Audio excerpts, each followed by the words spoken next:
आप सभी को जय मसीह की। हम परमेश्वर का धन्यवाद करें कि परमेश्वर ने एक सुंदर अवसर हम सबको फिर से प्रदान किया कि हम परमेश्वर के वचन को सीखें। और आज का विषय जो है वो बहुत महत्वपूर्ण है। मैं हर प्रचार में कहता हूं कि आज का प्रचार जो है, आज का विषय है बहुत महत्वपूर्ण है, क्योंकि परमेश्वर का एक एक वचन जो है बहुत महत्वपूर्ण है। क्योंकि परमेश्वर ने कहा, मैंने अपने नाम से अधिक महत्व इस वचन को दिया है। परमेश्वर ने इस वचन को बड़ी इंपॉर्टेंस दी है। और ये वचन जो है हम मसीहों के लिए एक ज्योति का काम करता है। ये वचन जो है हम मसीहों के लिए एक मार्ग में चलने के लिए हमें राह दिखाता है। और परमेश्वर का वचन हमें मजबूत बनाता है। तो आज का विषय जो है वो है रैप्चर। रैप्चर क्या है और रैप्चर कब होगा, इसके विषय में आज हम प्रचार सुनने जा रहे हैं। क्योंकि मसीहों के लिए इसको मसीहों की एक धन्य आशा कहा जाता है। रैप्चर को मसीहों की धन्य आशा कहा जाता है, जिसके विषय में हम आज परमेश्वर का वचन सुनने जा रहे हैं। तो आज के प्रचार के हम बुनियाद डालेंगे एक वचन से। पहला थिस्सलुनीकियों अध्याय 4 उसके पद 16 से लेकर 18 तक पढ़े, क्या लिखा है।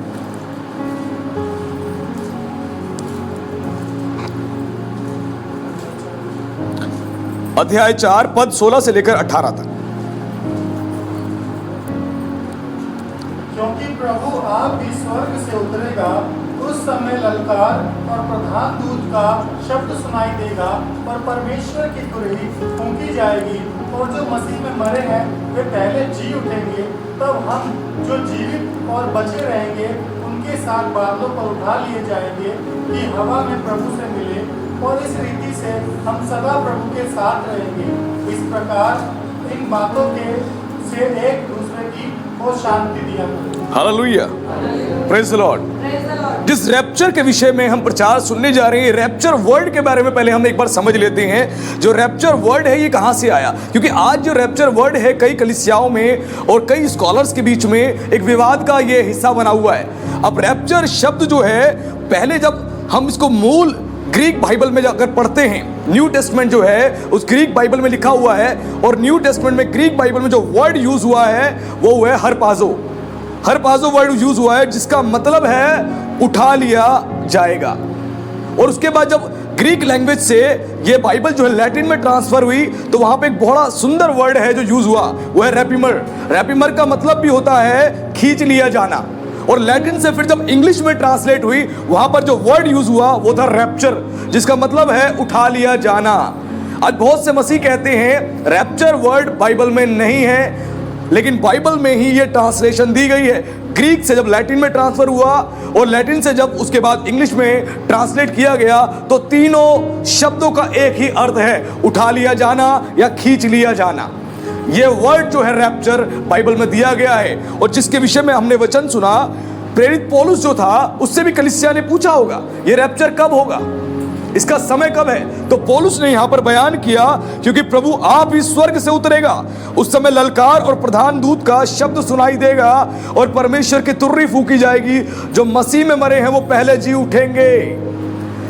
स्वर्ग में प्रधान दूत ललकारेगा और उसके बाद तुर्री फूंकी जाएगी, एक तुर्री फूंकी जाएगी। और जैसे तुर्री फूंकी जाएगी वैसे ही मसीह क्या करेगा, स्वर्ग से उतरेगा। वो स्वर्ग से उतरेगा। उसके बाद लिखा है जो मसीह में मरे वो पहले जी उठेंगे। यानी जो प्रभु में सो चुके हैं, जो प्रभु में सो चुके हैं वो जी उठेंगे सबसे पहले। उसके बाद क्या बताता है पौलुस, कहता है तब जो हम जीवित बचे रहेंगे उनके साथ बादलों पर उठा लिए जाएंगे कि हवा में प्रभु से मिले, और इसी रीति से हम सदा प्रभु के साथ रहेंगे। इस प्रकार इन बातों से एक दूसरे को शांति दिया करें। हालेलुया। पौलुस से भी पूछा गया रैप्चर कब होगा, रैप्चर कैसे होगा। तो पौलुस ने भी यहां पे इस पत्री के माध्यम से बताया कि रैप्चर होगा, स्वर्ग में एक प्रधान दूत जो है ललकारेगा, उसके बाद तुर्री का शब्द होगा, और उसके बाद जो है जो मसीह में मर गए हैं यानी प्रभु में सो चुके हैं वो सब के सब जिंदा होंगे। और उसके बाद जो हम जो जिंदा हैं और बचे हुए हैं वो सब बादलों पर उठा लिए जाएंगे। ये वचन बताता है उठा लिए जाएंगे का अर्थ है रैप्चर। इस विषय में हमें समझने की जरूरत है कि रैप्चर जो है, क्या ये बाइबल में यहीं पर इसका जिक्र है रैप्चर के विषय में? नहीं। इस रैप्चर की यानी उठा लिए जाने की, जिसको स्वर्गारोहण भी कहा जाता है, इसकी भविष्यवाणी प्राचीन काल से की गई है। इसके विषय में प्राचीन काल से ही भविष्यवाणी हो चुकी है, क्योंकि जब मूसा को परमेश्वर ने 7 पर्व मनाने की आज्ञा दी थी, 7 पर्व मनाने की आज्ञा दी थी, उसमें तीसरा पर्व था जो था फसह का पर्व, जो पर्व था पहली उपज का पर्व। जो पहली उपज का पर्व था, इस उपज के पर्व के अंदर जो विधि थी वो रैप्चर की भविष्यवाणी थी। इसी पर्व की जो विधि थी, इसी के अंदर रैप्चर की भविष्यवाणी थी, जिसको इंग्लिश में the feast of the first कहा जाता है, यानी पहली उपज का पर्व। 7 पर्वों को जो मनाने की आज्ञा परमेश्वर ने मूसा को दी थी, उन्हीं पर्वों में से जो तीसरा पर्व था, वो पर्व की जो विधि थी वो पूरी तौर से रैप्चर की भविष्यवाणी थी। अब वो क्या विधि थी? जब ये पर्व मनाने का समय आया करता था, जो इज़राइल के लोगों को परमेश्वर ने और यहूदियों को जो ये आज्ञा दी थी इस पर्व को मनाने के लिए, जब ये पर्व मनाने का समय आया करता था, जो महायाजक होता था वो परमेश्वर के मंदिर से उतर कर नीचे जाया करता था। परमेश्वर के मंदिर से उतर के अर्थ है, परमेश्वर का मंदिर जो है वो मोआब पर्वत पे है, वहां पर पर्वत पे परमेश्वर का मंदिर है, और वहां से वो उतर के नीचे जाया करता था, क्योंकि जो खेत हुआ करते थे वो नीचे जमीन पर हुआ करते थे। ध्यान पूर्वक इस वचन को सुने, इस बात को सुने, नहीं तो आप मिस कर जाओगे काफी चीजें। जो महायाजक होता था वो मंदिर से उतर कर नीचे जाया करता था खेत में। इस पर्व से पहले, पर्व के आने से पहले वो नीचे जाया करता था। उसके बाद वो क्या करता था? वो जाके खेत में घूमा करता था, और जो खेत में जब घूमा करता था, जो अच्छे पूले होते थे, जो पकने वाले होते थे, यानी जब खेत में वो जाता था, बहुत सारे पूले होते थे खेत के अंदर, जो पकने वाले पूले होते थे, जो जल्दी पक जाएंगे, वो देखा करता था, एक लाल रिबन लेके उस पूले को बांध दिया करता था। एक लाल रिबन से उसको बांध दिया करता था, उस पर निशान बना दिया करता था, ताकि जब वो पर्व का दिन आता था, फिर महायाजक उतरता था वापस, उसी खेत में जाता था, उस पूले को जड़ समेत उखाड़ता था, और वो परमेश्वर के मंदिर में जाके परमेश्वर को भेंट चढ़ाया करता था। यह पहली उपज का पर्व था, और जो इस बात की भविष्यवाणी था, इस बात की भविष्यवाणी थी, क्योंकि यीशु मसीह भी हमारे लिए क्या है? महायाजक है। मलकीसिदक की रीति पर वो महायाजक है, मलकीसिदक की रीति पर वो महायाजक है। और वो जो है अब स्वर्ग से उतरेगा, जो परमेश्वर का मंदिर है, जो परमेश्वर का मंदिर है वो स्वर्ग से उतरेगा, स्वर्ग से उतरेगा, और जो पहली उपज है, उन पहली उपज को वो जड़ से उखाड़ेगा और परमेश्वर के भवन में, मंदिर में ले जाके अर्पण कर देगा। Hallelujah, hallelujah. इस रैप्चर की भविष्यवाणी उस महायाजक की विधि के अंदर ही हो चुकी थी, क्योंकि यही वो तरीका था, और वहीं पर प्राचीन काल में ही परमेश्वर ने इस बात की भविष्यवाणी कर दी थी। क्योंकि एक वचन पढ़े मेरे लिए, 1 कुरिन्थियों अध्याय 15 उसके पद 23 में क्या लिखा है?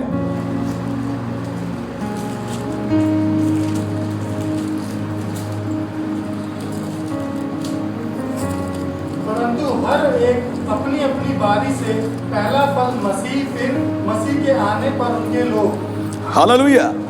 यह वचन में लिखा है, पौलुस ने भी इस विषय में बताया, परंतु हर एक अपनी बारी में से पहला फल मसीह, और फिर मसीह के आने पर उसके लोग। यानी पहला जो फल था वो पहला फल मसीह था, उसके बाद कौन है?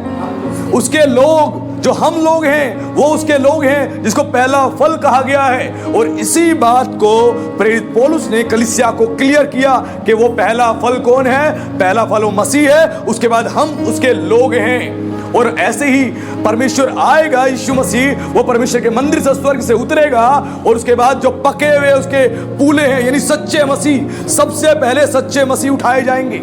जो सच्चे मसीह होंगे, जो पूरी तौर से अपने जीवन को पवित्रताई में जिन्होंने तैयार किया होगा, उनको वो लेगा और जड़ से उखाड़ के लेके जाएगा।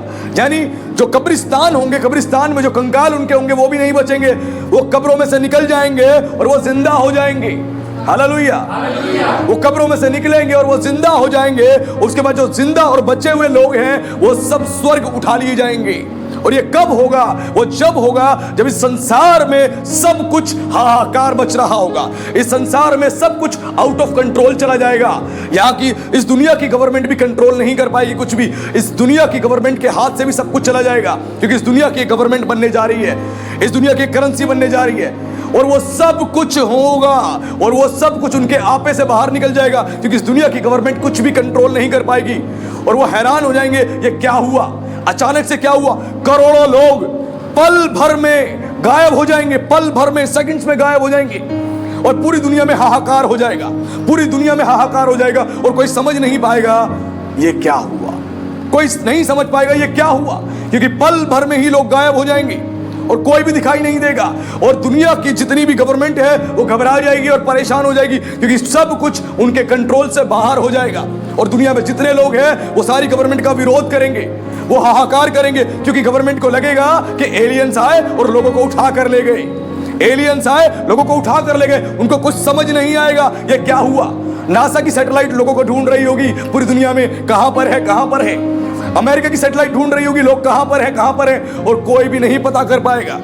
लोग फोन करेंगे अपने रिश्तेदारों को कहां पर है, लेकिन उनका नंबर नहीं लगेगा, कुछ भी समझ नहीं आएगा लोगों को ये क्या हुआ, क्योंकि लोग उठा लिए जाएंगे। इस पूरी दुनिया में सब कुछ तराई तराई हो जाएगा, कुछ भी कंट्रोल में नहीं होगा, लोगों के सहने से बाहर हो जाएगा। वो समय आने वाला है और ये समय जैसे आरंभ होगा, आरंभ होने से पहले ही ये काम होगा और जितने मसीह लोग हैं वो उठा लिए जाएंगे, स्वर्ग में उठा लिए जाएंगे। आज आपको समझना पड़ेगा ये स्वर्गारोहण, ये रैप्चर पहली बार नहीं है कि बाइबल में बताया गया है, इससे पहले भी 6 प्रकार के स्वर्गारोहण हो चुके हैं, 6 प्रकार के स्वर्गारोहण हो चुके हैं। पहला स्वर्गारोहण जो हुआ था यानी रैप्चर हुआ था वो हनोक का हुआ था, सबसे पहले हनोक का रैप्चर हुआ था, हनोक को उठा लिया गया था।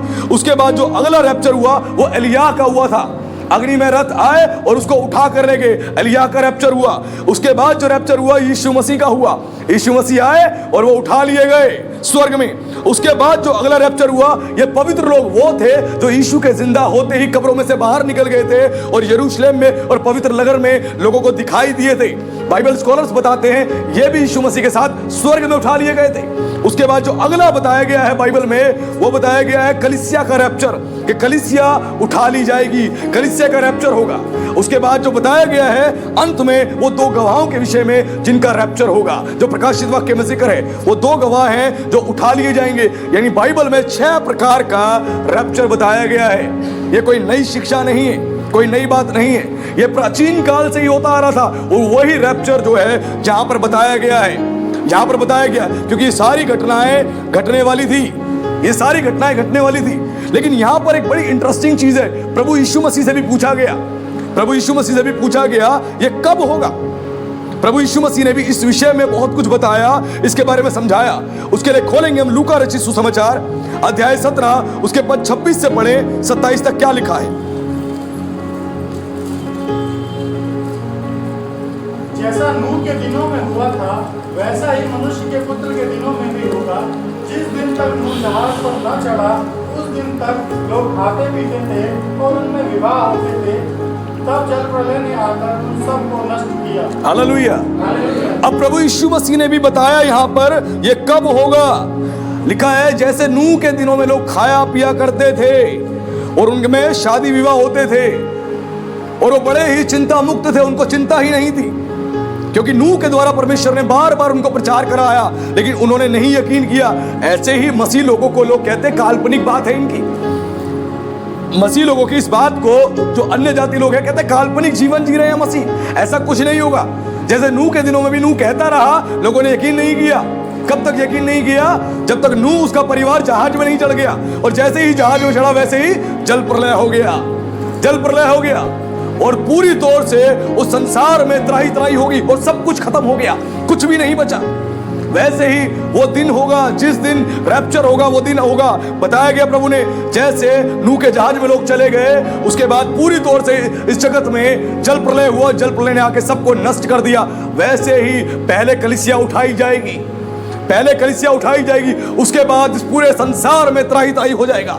इस संसार में महाक्लेश आएगा, ये संसार के लोग उस महाक्लेश को सह नहीं पाएंगे। इतना भयंकर क्लेश आने वाला है संसार में, लेकिन परमेश्वर अपने लोगों को उठा लेगा पहले ही। जैसे परमेश्वर नूह उसके परिवार को बचा लिया, वैसे परमेश्वर सच्चे मसीहों को उठा लेगा, बचा लेगा। उसके बाद प्रभु ने एक उदाहरण और दिया, इसके लूका के 17 से 28 से लेकर 30 तक पढ़े, क्या लिखा है। और जैसा लूत के दिनों में हुआ था कि लोग खाते पीते, लेनदेन करते, पेड़ लगाते और घर बनाते थे, परंतु जिस दिन लूत सदोम से निकला उस दिन आग और गंधक आकाश से बरसी और सबको नष्ट कर दिया। मनुष्य के पुत्र के प्रकट होने के दिन की ऐसा ही होगा। हालेलुया। प्रभु ने दूसरा उदाहरण दे के भी समझाया कि लूत के दिनों में भी ऐसा ही था। लूत जो अब्राहम का भतीजा था, परमेश्वर ने जब तक लूत को और उसके परिवार को वहां से निकाल नहीं दिया, तब तक सदोम और अमोरा पर आकाश से गंधक नहीं बरसी, सदोम और अमोरा नष्ट नहीं हुआ। वैसे ही परमेश्वर कह रहा, मैं अपने लोगों को पहले उठा लूंगा, मैं अपने लोगों को उठा लूंगा, उसके बाद इस जगत पर भयंकर विपत्तियां आएंगी जो ये जगत सह नहीं पाएगा, उनके सहने से बाहर होगी। क्योंकि लूत के दिनों में लोग लेन देन कर रहे थे, खा पी रहे थे, वैसे ही लोग इस पृथ्वी पर लेन देन कर रहे होंगे। मैं प्रॉपर्टी खरीद लूं, मैं गाड़ी खरीद लूं, मैं बंगला खरीद लूं, मैं ये बिजनेस कर लूं, मैं ये कर लूं, वो सब व्यस्त होंगे। उनको पता ही नहीं होगा इस जगत में क्या होने वाला है, इस जगत में क्या घटने वाला है, उनको पता ही नहीं होगा। और अचानक से परमेश्वर अपने लोगों को स्वर्ग उठा लेगा, वो अचानक से उठा लेगा। उसके लोग यहां पर नहीं दिखाई देंगे और वो होंगे पहला फल जो सच्चे मसीह हैं। सच्चे जो मसीह होंगे वही उठाए जाएंगे। उसके बाद आगे और पढ़े क्या लिखा है, प्रभु यीशु मसीह ने इसके बारे में बताया। लूका उसके 17 के 34 से लेकर 36 तक पढ़े। मैं तुमसे कहता हूँ, उस रात दो मनुष्य एक घाट पर होंगे, एक ले लिया जाएगा और दूसरा छोड़ दिया जाएगा।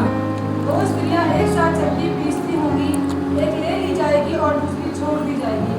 दो जन खेत में होंगे, एक ले लिया जाएगा और दूसरा छोड़ दिया जाएगा। हालेलुया। हालेलुया। अब प्रभु यीशु मसीह ने यहां पर बता दिया, जो स्वर्ग उठाए जाएंगे छटाई होगी उनमें। सभी मसीह स्वर्ग नहीं जाएंगे, केवल सच्चे मसीह ही स्वर्ग जाएंगे। जो रैप्चर के समय जाएंगे वो सच्चे मसीह ही स्वर्ग जाएंगे। यहां पर बताया प्रभु ने, लिखा है वचन में, प्रभु ने बोला यहां पर कि दो स्त्रियां एक साथ चक्की पीसती होंगी, एक ले ली जाएगी दूसरी छोड़ दी जाएगी। यानी दो स्त्रियां नर्स का काम कर रही होंगी, एक उठा ली जाएगी एक छोड़ दी जाएगी। दो स्त्रियां स्कूल में पढ़ा रही होंगी, एक उठा ली जाएगी एक छोड़ दी जाएगी। ऐसे ही होगा, दो व्यक्ति एक जगह पे जॉब कर रहे होंगे और एक उठा लिया जाएगा एक छोड़ दिया जाएगा। ऐसा वो समय आएगा, इकट्ठे सारे लोग नहीं जाएंगे। और बाइबल स्कॉलर्स जो बताते हैं वो इस वचन के विषय में बताते हैं गहराई से कि जो लोग उठा लिए जाएंगे और छोड़ दिए जाएंगे, जो जिक्र है दो लोगों का, वो परिवार के लोग ही बताए गए हैं। परिवार के लोग ही हैं, माता होगी और बेटी होगी। माता उठा ली जाएगी, बेटी छोड़ दी जाएगी क्योंकि बेटी तैयार ही नहीं होगी। बेटी उठा ली जाएगी, माता छोड़ दी जाएगी क्योंकि वो तैयार ही नहीं होगी। पति उठा लिया जाएगा, पत्नी छोड़ दी जाएगी क्योंकि वो तैयार ही नहीं होंगे। ऐसा बोला गया है। और वो समय जो होगा बड़ा भयंकर समय होगा और उस समय लोग रोएंगे और कुछ नहीं रोएंगे। प्रभु ने साफ बोल दिया ऐसा होगा। तो चेलों ने प्रभु से सवाल किया, प्रभु अब मुझे बताओ ये कहां होगा। चेलों ने ये नहीं बोला कब होगा। यहां पे जो चेलों ने सवाल किया उन्होंने बोला प्रभु ये कहां होगा। पढ़े उसके 37 को क्या लिखा है। यह सुन उन्होंने उससे पूछा, प्रभु यह कहाँ होगा। उसने उनसे कहा, जहाँ लोथ है वहाँ गिद्ध इकट्ठे होंगे। हालेलुया। प्रभु ने यहाँ पर बोला यह सुन लो। उनसे पूछा है प्रभु यह कहाँ होगा। उसने उनसे कहा जहाँ लोथ है वहाँ गिद्ध इकट्ठे होंगे। गिद्ध के अंदर परमेश्वर ने एक नेचर में ही उसके एक क्वालिटी डाली है। वो क्या डाली है, शहर के बाहर अगर कहीं पर लोथ पड़ी होती है तो गिद्ध को कोई एसएमएस नहीं करता, गिद्ध भाई साहब पहुंच जाओ। कोई एसएमएस नहीं करता, कोई फोन नहीं करता, कोई व्हाट्सएप नहीं करता, कोई लेटर नहीं भेजता।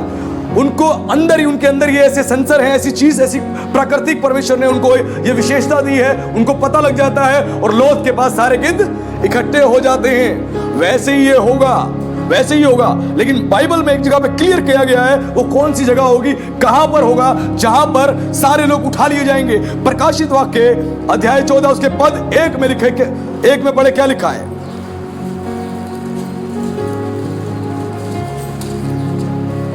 फिर मैंने दृष्टि की और देखो मेमना सिंहासन सिय्योन पर पहाड़ पर खड़ा है और उसके साथ 1,44,000 जन हैं, जिनके माथे पर उसका और उसके पिता का नाम लिखा हुआ है। हालेलुया। लिखा है वचन में सिय्योन पहाड़ पर, सिय्योन पहाड़ पर, यानी पूरी तौर से यीशु मसीह जो आएगा, इस दुनिया का जो सेंटर पॉइंट है और जहां से यीशु उठाया गया, यरूशलेम में, यरूशलेम के आसमान में ही यीशु लोगों को उठा लेगा। यरूशलेम में ही उठा लेगा। यहां से लोग पल भर में गायब हो जाएंगे, सब के सब वहीं पर मिलेंगे यीशु को। यरूशलेम का जो आसमान होगा वहीं पर सारे विश्वासी उठा लिए जाएंगे और वहीं से प्रभु के साथ चले जाएंगे, वहीं से प्रभु के साथ चले जाएंगे। ये चीज बताई गई है। अभी आपको समझना पड़ेगा, यहां पर जो क्लियर बताया गया है इस रैप्चर के विषय में, प्रभु ने बता दिया कि रैप्चर के दिन एक उठा लिया जाएगा, एक छोड़ दिया जाएगा। आज आपको अपने जीवन के विषय में चिंता करने की आवश्यकता है। क्या आपका जीवन पूरी पवित्रता का है? क्या आपका जीवन पूरी तौर से आत्मिक है? क्योंकि ये होने में बहुत समय नहीं है, ये बहुत जल्द ये घटना घटने वाली है, क्योंकि पूरी दुनिया में बाइबल की लिखी हुई भविष्यवाणियां पूरी हो रही हैं। बाइबल की लिखी हुई हर एक भविष्यवाणियां पूरी हो रही हैं, सब कुछ पूरा हो रहा है और हम जगत के अंतिम समय के भी अंतिम समय में चल रहे हैं, बिल्कुल एंड फेज में हैं। लेकिन हमें समझना पड़ेगा, क्या प्रभु यीशु मसीह जो आ रहा है यह प्रभु यीशु मसीह का सेकंड कमिंग है? नहीं, यह प्रभु यीशु मसीह का सेकंड कमिंग नहीं है। रैप्चर में बताया गया है कि बादलों पर, यीशु मसीह बादलों पर हमें उठा लेगा। यह दूसरा आगमन नहीं है यीशु का, इसको हमें समझना पड़ेगा। यह दूसरा आगमन नहीं है, क्योंकि दूसरे आगमन में क्या होगा उसके लिए खोले प्रकाशित वाक्य अध्याय 16 उसके 15 को पढ़े, क्या लिखा है?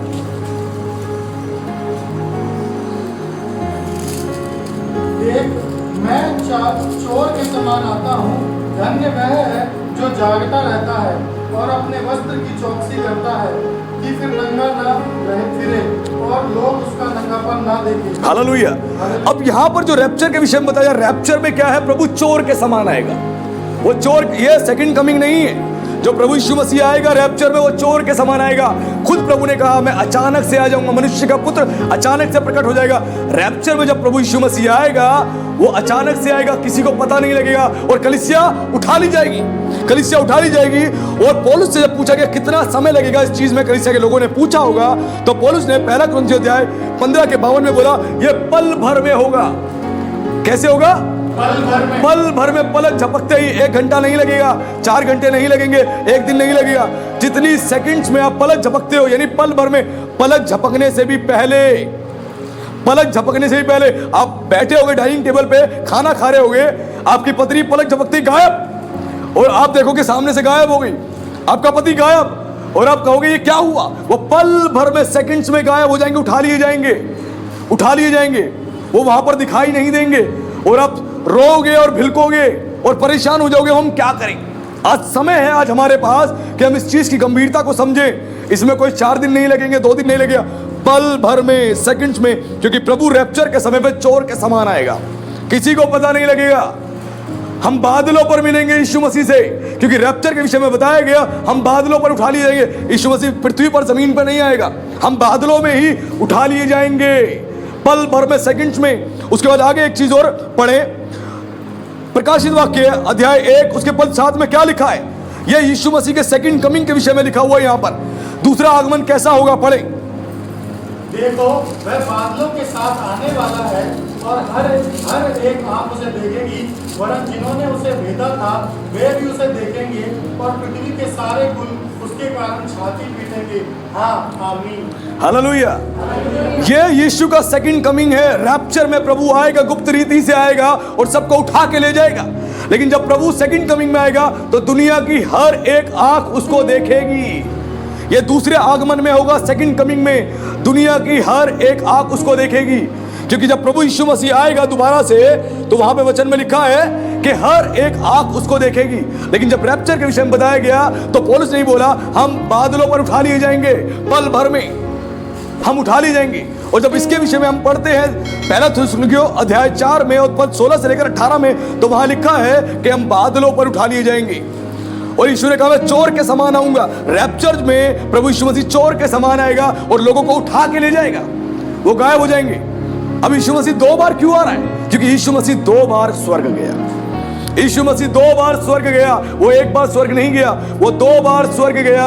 इसीलिए यहां पर लिखा है कि वो जो आएगा वो गुप्त रीति से आएगा, चोर के समान, और उठा के ले जाएगा, लोगों को ले जाएगा उठा के। और ये पहले फल होंगे जिसके विषय में बताया गया है, सच्चे मसीह होंगे, आत्मिक मसीह होंगे, जो उठा लिए जाएंगे स्वर्ग। अब यीशु मसीह के बारे में एक चीज और बताएगी, जैसे मैंने बताया कि यीशु मसीह जो है वो 2 बार स्वर्ग गया, जिसके लिए पहला वचन पढ़े जब यीशु मसीह मुर्दों में से जिंदा हुआ था, उसके बारे में यूहन्ना की पुस्तक अध्याय 20 उसके पद 17 को पढ़े, क्या लिखा है? यूहन्ना की पुस्तक अध्याय 20 उसके पद 17 को पढ़े। यीशु ने उससे कहा, मुझे मत छू, क्योंकि मैं अब तक पिता के पास ऊपर नहीं गया। हालेलुया। हालेलुया। प्रभु यीशु मसीह ने यहां पर मरियम को क्या बोला? मरियम को बोला मुझे मत छू, क्योंकि मैं अभी तक पिता के पास नहीं गया। यहां पर प्रभु यीशु मसीह गुप्त रीति से स्वर्ग गया था। यहां पर प्रभु यीशु मसीह गुप्त रीति से स्वर्ग गया था। यहां पर प्रभु ने इसीलिए मरियम को मना कर दिया, मुझे मत छू। वो गुप्त रीति से स्वर्ग उठाया गया। यहां पर कोई नहीं जानता था, लेकिन प्रभु ने खुद बयान किया, मुझे मत छू, क्योंकि मैं अभी तक पिता के पास नहीं गया। यानी मरियम के मिलने के बाद यीशु मसीह स्वर्ग गया, वहां पे स्वर्ग में वो गया पिता के पास। और एक चीज और हम पढ़ते हैं, क्यों प्रभु यीशु मसीह ने इस विषय में बयान किया, क्योंकि प्रभु यीशु मसीह इसके बीच में कहाँ गया। हमने बताया जैसे यीशु मसीह जब मरियम से मिला, मिलने के बाद यीशु मसीह जो है उसके बाद अपने चेलों से मिला और उसके बाद वो स्वर्ग उठा लिया गया। इस बीच में यीशु 7 दिन किसी से नहीं मिला, 7 दिन किसी से नहीं मिला। इसके लिए पढ़े हम लोग यूहन्ना की पुस्तक अध्याय 20 उसके पद 19 को पढ़े, क्या लिखा है। उसी दिन जो सप्ताह का पहला दिन था, संध्या के समय, जब वहाँ के द्वार जहाँ चेले थे यहूदियों से डर के मारे बंद थे, तब यीशु आया और उनके बीच में खड़ा होकर उनसे कहा, तुम्हें शांति मिले। हालेलुया। यहाँ पे यीशु मसीह सप्ताह के पहले दिन, यानी जब वो जिंदा हुआ उसके बाद, मरियम से मिलने के बाद, वो अपने चेलों से मिला, उसके बाद यीशु मसीह जो है वो बीच में गायब हो गया, जिसके बारे में बाइबल में कहीं जिक्र नहीं है। लेकिन बाइबल बताती है कि यीशु मसीह मरियम को जब उसने कहा मुझे मत छू क्योंकि मैं पिता के पास नहीं गया, यीशु मसीह पिता के पास गया और 7 दिन वो पिता के पास रहा और 8वें दिन वो उतर के वापस आया मिलने के लिए। यूहन्ना उसके अध्याय 20 और 26 को पढ़े, क्या लिखा 20 से 26, अध्याय 20 उसके बाद 26 को पढ़े। 8 दिन के बाद उसके चेले फिर घर के भीतर थे और थोमा उनके साथ था और द्वार बंद थे। तब यीशु आया और उनके बीच में खड़े होकर कहा, तुम्हें शांति मिले। हालेलुया। अब यीशु मसीह जो है वहां पर मरियम को मना करके अपने चेलों से मिलके उसके बाद वो स्वर्ग उठा लिया गया। बाइबल स्कॉलर कहते हैं वो 7 दिन तक स्वर्ग में पिता के पास रहा, ये गुप्त रीति से स्वर्ग में गया। वैसे यीशु मसीह गुप्त रीति से इस पृथ्वी पर आएगा और जब गुप्त रीति से इस बार आएगा तो कलीसिया को उठा के ले जाएगा, कलीसिया को उठा के ले जाएगा और इस बार कोई नहीं देख पाएगा। लेकिन जब दूसरी बार यीशु आएगा तो पूरा विश्व उसको देखेगा, पूरा विश्व उसको देखेगा। और जैसे 7 दिन बाद यीशु मिला अपने चेलों को, वैसे 7 साल का महाक्लेश आएगा जब कलीसिया उठा ली जाएगी स्वर्ग में। और उसके बाद जब 7वां साल कंप्लीट होगा फिर यीशु मसीह 8वें साल में इस पृथ्वी पर आएगा। और इस बार जब यीशु आएगा तो यीशु न्याय करने आएगा, यीशु मसीह न्याय करने आएगा। और प्रकाशित वाक्य अध्याय 16 में लिखा है वो एक ऐसे स्थान पे आएगा यरूशलेम में जहां पर वो दुनिया की सारी सेना से युद्ध लड़ेगा, दुनिया की सारी सेना से युद्ध लड़ेगा। यीशु मसीह जो सेकंड टाइम में आएगा वो यीशु का सेकंड कमिंग है, वो दूसरा आगमन है। और जो चीज हमने जानी, जब रैप्चर होगा तो रैप्चर में कलीसिया उठा ली जाएगी, कलीसिया उठा ली जाएगी। जैसे यीशु मसीह गुप्त रीति से स्वर्ग गया वैसे गुप्त रीति से लोग उठा लिए जाएंगे। पूरी दुनिया में हाहाकार हो जाएगा, कोई नहीं समझ पाएगा। इस दुनिया की गवर्नमेंट यूट्यूब बैन कर देगी, ट्विटर बैन कर देगी, गूगल बैन कर देगी, सब कुछ बैन कर देगी और सब जगह कर्फ्यू लग जाएगा, क्योंकि लोगों को समझ नहीं आएगा ये क्या हो रहा है, उनको समझ नहीं आएगा ये क्या हो रहा है। लेकिन मसीह लोग जानते हैं ये क्या है। वो रैप्चर का समय है जब कलीसिया उठा ली जाएगी और केवल सच्चे विश्वासी हैं जो उठा लिए जाएंगे, सच्चे विश्वासी हैं जो उठा लिए जाएंगे। उसके बाद जो बच जाएंगे उनका क्या होगा। जो विश्वासी तैयार नहीं है, जो तैयार नहीं है, जिनका जीवन तैयार नहीं है, उनका क्या होगा। इसके विषय में एक वचन खोले, प्रकाशित वाक्य उसके लिए खोले मत्ती की पुस्तक अध्याय 24 उसके पद 30 से लेकर 31 तक पढ़े, क्या लिखा है।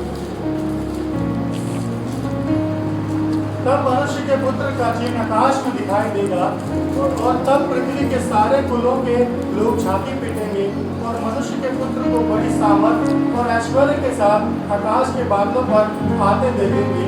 वह तुरही के बड़े शब्द के साथ अपने दूतों को भेजेगा और वह आकाश के इस छोर से उस छोर तक चारों दिशाओं से उसके चुने हुए को इकट्ठा करेंगे। हालेलुया। अब अपने जरा रैप्चर में तो हम उठा लिए जाएंगे। रैप्चर में हमने सुना कि रैप्चर में हम लोग जो है पहला जो प्रभु का आगमन होगा उसमें हम आकाश में उठा लिए जाएंगे प्रभु के साथ। लेकिन जब प्रभु सेकंड कमिंग में आएगा अपने दूतों के साथ, अपनी सेना के साथ, तो उस समय लिखा है स्वर्गदूत जाएंगे इस पृथ्वी के चारों दिशाओं में और चुने हुए के यानी जो बचे हुए लोग हैं जो रैप्चर में उठाई नहीं जाएंगे, जो 7 साल के महाक्लेश में भी प्रभु के साथ ईमानदार रहेंगे, ऑनेस्ट रहेंगे, जो जिन्होंने अपने पश्चाताप किया, अपने जीवन को तैयार किया, ये वो लोग चुने हुए हैं जिनको स्वर्गदूत ढूंढ ढूंढ के इकट्ठा करेंगे। ये वो लोग हैं जो रैप्चर में नहीं उठाए जाएंगे, जो छूट जाएंगे। दूसरी बार जब प्रभु यीशु मसीह आएगा इस जगत में तो स्वर्गदूत उन चुने हुए को ढूंढ ढूंढ के इकट्ठा करेंगे। ये वचन बताता है इसीलिए आज विश्वासियों के पास मौका है कि हमें पहली बार में उठाया जाना है, नहीं तो संसार में वो महाक्लेश आने वाला है जो सहने से बाहर होगा। और बाइबल बताती है वो ऐसा महाक्लेश होगा जो इस पृथ्वी पर आज तक नहीं आया, जो इस पृथ्वी पर आज तक नहीं आया, जो बीमारियां आज तक नहीं, इतनी भयंकर बीमारियां होंगी, इतनी भयंकर परेशानियां होंगी, इतना दुख, इतना तकलीफ। और वचन लिखा लोगों के जी में जी नहीं रहेगा, लोगों के जी में जी नहीं रहेगा। और इंग्लिश की बाइबल में लिखा है उनका हार्ट फेल हो जाएगा, उनका हार्ट फेल हो जाएगा। और आज के समय भी अगर गूगल पे आप सर्च करें तो दुनिया में सबसे ज्यादा लोग हार्ट अटैक से ही मर रहे हैं, हार्ट अटैक से ही मर रहे हैं। और उस समय जब ऐसा ही होगा उनके जी में जी नहीं रहेगा, हार्ट अटैक होने शुरू हो जाएंगे और लोग मरने शुरू हो जाएंगे। क्यों? उस समय कोई उपाय नहीं होगा, कोई उपाय नहीं होगा। इसीलिए आज यदि अपने जीवन को आप तैयार करेंगे, रेडी करेंगे, तो पहला फल होने के लिए आप उठाए जाएंगे। क्योंकि पौलुस ने भी बोला पहला फल मसीह है, उसके बाद हम लोग हैं, हम उठाए जाएंगे। अगर अपने जीवन को हमने तैयार किया, कलीसिया उठा ली जाएगी, नहीं तो बाद में जो छूट जाएंगे वो 7 साल का महाक्लेश झेलेंगे। जैसे यीशु गुप्त रीति से स्वर्ग उठा लिया गया, वैसी गुप्त रीति से हम सबको उठा लेगा वो। और दूसरी बात, जब यीशु आया 8वें दिन मिलने के लिए, वैसे ही 7 साल के महाक्लेश के बाद यीशु मसीह आएगा, उन चुने हुओं को स्वर्गदूत इकट्ठा करेंगे और वो लोग प्रभु यीशु मसीह के साथ स्वर्ग जाएंगे। हालेलुया। तो आज के वचन से, आज के प्रचार से परमेश्वर ने हमें इस विषय में समझा दिया कि रैप्चर होने वाला है। और रैप्चर कोई नई शिक्षा नहीं है, प्राचीन काल से ही। और जो पर्व था, परमेश्वर का पर्व था, पहली उपज का पर्व, उस पर्व की जो विधि थी, उस विधि के रूप में ही इसकी प्रोफेसी हो चुकी थी, इसकी भविष्यवाणी हो चुकी थी। इसीलिए आज जो अपने आप को तैयार करेंगे, जो मसीह अपने जीवन को रेडी करेंगे और जो प्रभु में सो चुके हैं, धार्मिकता का जीवन जीते हुए, प्रभु की सेवा करते हुए, उसके पीछे चलते हुए, वो मुर्दों में से जिंदा हो जाएंगे। और जो बचे हुए लोग हैं वो स्वर्ग उठा लिए जाएंगे। हालेलुया। आज समय आपके पास है, इस समय की वैल्यूज को समझे, इस समय की अहमियत को समझे, नहीं तो बाद में परेशान और रोना होगा। आज हमने जाना कि गुप्त रीति से प्रभु आएगा और उठा लिया जाएगा और यीशु को कोई नहीं देखेगा। जो गुप्त रीति से प्रभु उठा के ले जाएगा कोई नहीं देगा। पल भर में, क्षण भर में लोग उठा लिए जाएंगे। यरूशलेम के आसमान में सारे उठा लिए जाएंगे। चाहे आप अमेरिका में रहते हो, आप लंदन में रहते हो, पवित्र आत्मा की सामर्थ आपको उठा लेगी और सारे इकट्ठे हो जाएंगे। लिखा है जहां लोथ होगी गिद्ध भी वहीं इकट्ठे होंगे। जहां यीशु मसीह होगा वहीं पे प्रभु के लोग होंगे और वो सारे स्वर्ग उठा लिए जाएंगे। और इस पूरी पृथ्वी पे हाहाकार मच जाएगा, त्राही त्राही हो जाएगी इस पृथ्वी पे। लोगों को समझ नहीं आएगा, लोग परेशान हो जाएंगे, रोएंगे और भिलकेंगे। और जो नासा के साइंटिस्ट है वो इस खोज में लग जाएंगे, एलियंस आए और लोगों को उठा के ले गए। उनको समझ नहीं आएगा ये क्या हुआ। लेकिन बाइबल हमें बताती है ये होने वाला है और ये बहुत जल्द होने वाला है। जो हमने सोचा भी नहीं उतनी जल्द ये समय आने वाला है। इसीलिए अपने जीवन को तैयार करें ताकि हम लोग प्रभु यीशु मसीह के साथ पहली फसल, पहली उपज के रूप में स्वर्ग जाने पाए। नहीं तो बाद में वो महाक्लेश झेलना पड़ेगा। और उसके बाद केवल चुने हुए जो उस कल महाक्लेश में भी परमेश्वर के साथ ईमानदार रहे, ऑनेस्ट रहे, वो लोग चुने हुए ही उठाए जाएंगे, नहीं तो सब छूट जाएंगे और इस संसार की विपत्ति और परेशानियों में दुखी हो जाएंगे और अनंत काल के लिए उस आग में, उस विनाश की आग में डाले जाएंगे जो परमेश्वर ने उन लोगों के लिए तैयार करी है जो परमेश्वर के साथ रहना नहीं चाहते, जो शैतान के लिए तैयार करी है और जो शैतान के पीछे चल रहे हैं, वो सब उसी आग में डाले जाएंगे।